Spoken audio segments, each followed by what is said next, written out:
Albert Einstein, yeah, the guy with the wild hair and galaxy brain ideas, once said, "Compound interest is the eighth wonder of the world. He who understands it, earns it. He who doesn't, pays it." Now that's a bold statement coming from one of the greatest scientific minds in history. If he's impressed by something as boring sounding as interest, maybe we should pay attention. In the next few minutes, I'm going to break down exactly why compound interest is financial magic. You'll learn what it is, why it matters way more than you think, and how it can make even the smallest savings grow into massive wealth. Or, if you're not careful, turn debt into a disaster. If you've ever said, "I don't make enough to invest," or "I'll start saving when I'm older," this is the message you need to hear. So, what exactly is compound interest? In simple terms, it's interest on your interest.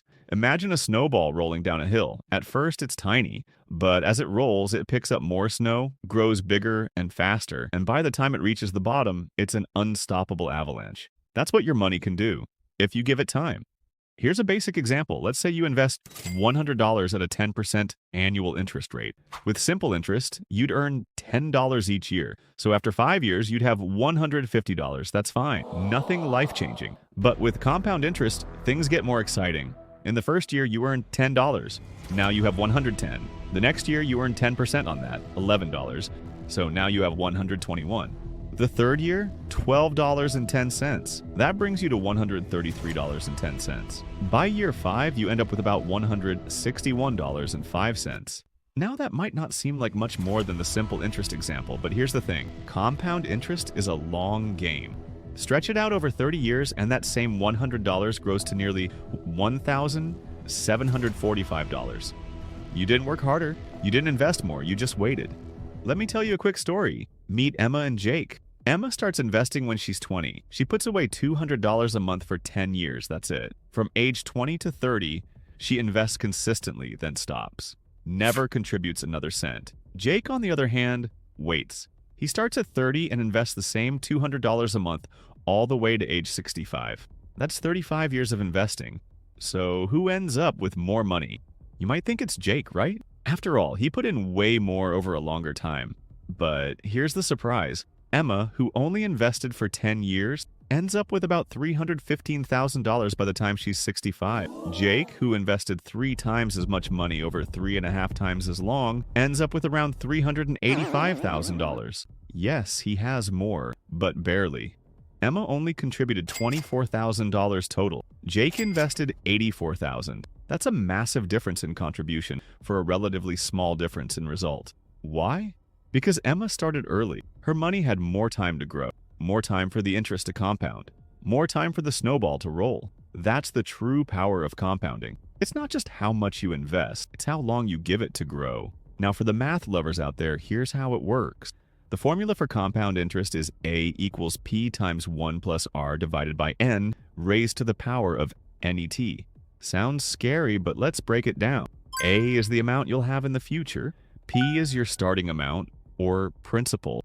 R is the annual interest rate as a decimal. N is how many times it compounds per year. T is the number of years. So let's say you invest $5,000 at an 8% interest rate, compounded once a year for 30 years.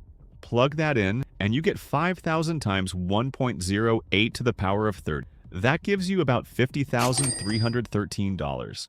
From just $5,000 to over $50,000. All you had to do was wait. Sounds amazing, right? But here's where it gets tricky.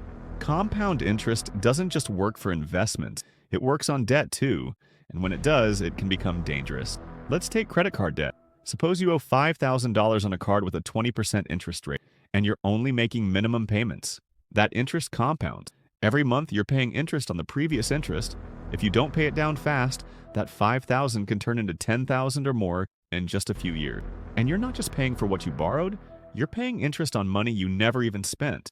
That's why compound interest is a double-edged sword. Used wisely, it builds wealth.